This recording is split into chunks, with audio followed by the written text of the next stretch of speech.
It's our final topic for the week. You've almost made it through. Our last topic is approximate numbers and significant digits. The reason why we talk about this is because these apply to measurements. And we've just spent the last however many videos talking about systems of measurements, taking measurements in medicine, in nursing. All we're going to be doing is measuring our patient, measuring their med, measuring their vitals, all sorts of measurements. So the first thing we need to look at is just the definitions. So these are on your pre-lecture notes, but important for you to make note of. An exact number is typically a count or a definition. So an example of a definition would be we've defined 60 minutes to equal an hour. So that's a definition.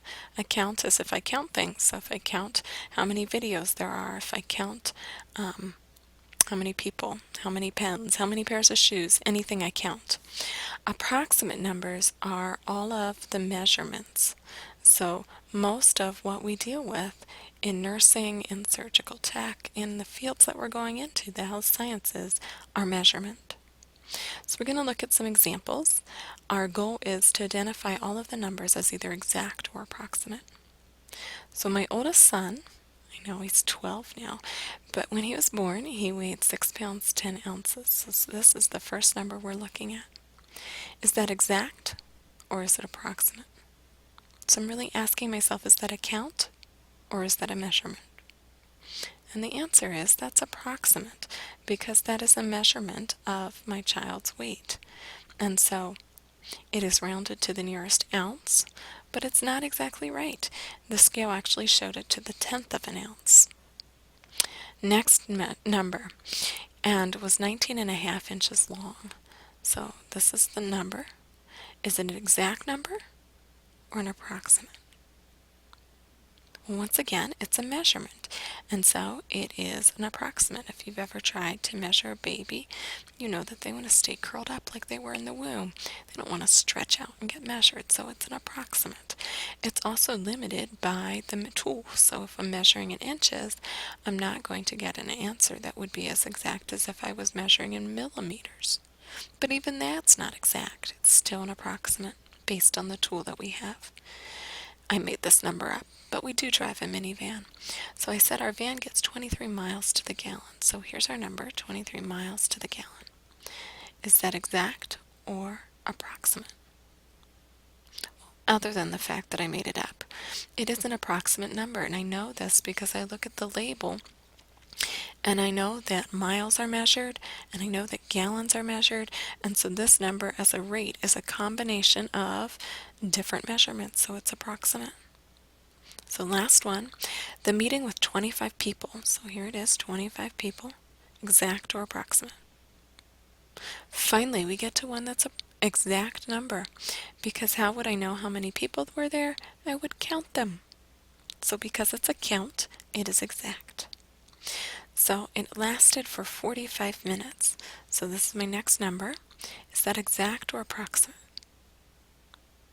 Well, we measure time. And so because it is a measurement, this is an approximate number.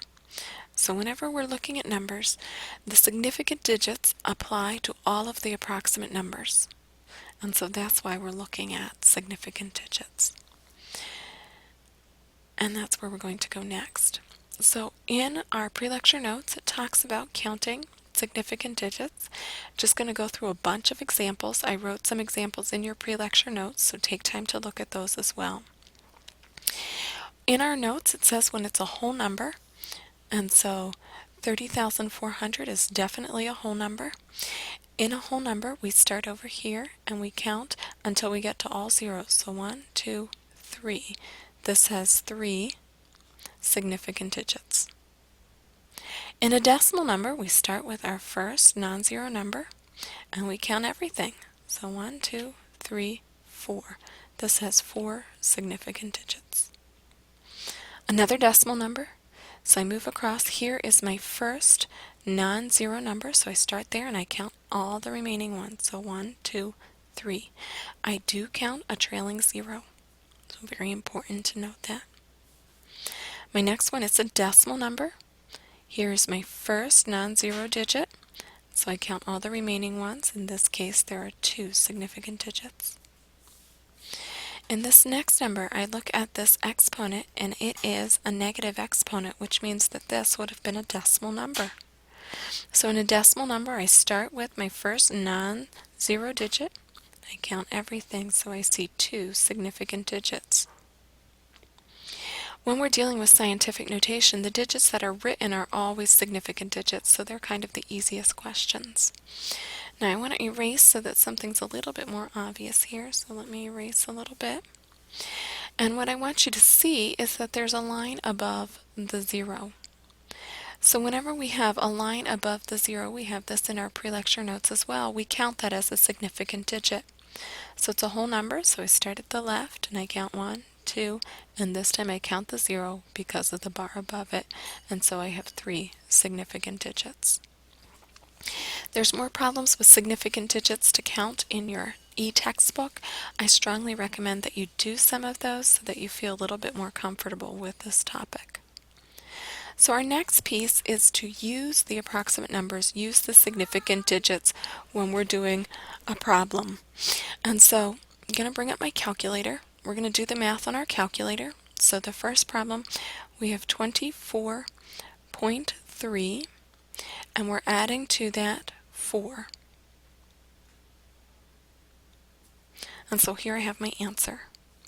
Now, when I'm adding or subtracting, what I want to do is I want to round based on the least precise measurement. So the 4 grams is not measured out to the 10th, that's least precise. That's only measured to the nearest whole number. And so I want to round this answer to the nearest whole number, which in this case would be, try that again, 28 grams. Let me try the next one. So I go to my calculator. I have 25.68, and I'm going to add to that 13.1. Get my answer. Now I look at my 2 measurements. This measurement is measured out to the hundredths. This measurement is only measured to the tenths. The tenths is my least precise measurement. And so I want to round my answer to the tenths, so I would get 38.8 millimeters. So go ahead and write my answer equals 38.8 millimeters, rounding to match the least amount of decimal points or digits in the decimal that are available. So let's try the next one. For this one I have 755, and I'm subtracting from that 35.1. And so I get my answer. Now this one is very challenging because I look at my original problem. The first measurement is to the whole number, so I want to round to the whole number. So I look at rounding to the whole number, and that would round it to 720. And so, but that 0 normally isn't significant, so I'm going to, since I rounded to a 0, I'm going to have to put a bar over that. So let me write here, this one equals 720 pounds, and I put the bar over the 0, so that is the place where I rounded because no decimal places was the least precise. On the next one, I have 250.09, and I'm subtracting from that 35.627. So I look at my 2 measurements. The least precise measurement in this case is the first one with only 2 digits in the decimal, so I want to round to 2 digits or the hundredths place, so 214.46. So equals 214.46. And then with the remaining ones, I'm just going to look at them on this one. Here I have milligrams measured out to thousandths and milligrams only to tenths. So I would round my answer to tenths. I'm not going to take time to do this on the calculator, but just talk about the rounding round that one to tenths because that's least precise. On the next one, this measurement is to tenths, this measurement is to tenths, this measurement is to a whole number. So I want to go with the least precise, and I want to measure to a whole number. And I want to round it there. So let's look at one more thing, and that is when we're multiplying and dividing. And so our multiplying and dividing rules, again, we're just going to start off with our calculator. So first one, I take 19 and I divide it by 3.0. And I get this long repeating decimal. So I look at significant digits when I'm multiplying, dividing. Both of these have two significant digits, so I want to round my answer to two significant digits, which in this case would be 6.3. So when I multiply and divide, instead of using the number of digits in the decimal, I use the number of significant digits. So that's how we round this, 6.3 centimeters per second. And our labels are different here, and that's normal when we multiply and divide. So let's try the next one. This one we have 3, and we're multiplying that times 0.0071. It equals, now I look at my numbers, one significant digit, two significant digits. So I always want to round to the least amount, so I want to round to one significant digit. Looking here, that would be 0.02, one significant digit. So I'll write my answer equals 0.02, and that would be minute milligrams, whatever they are. Minute milligrams as we multiply those. So let's try the next one. Here we have 42, and we're dividing by 36. See this long repeating decimal? I look at my original problem. Two significant digits, so I want two significant digits in my answer.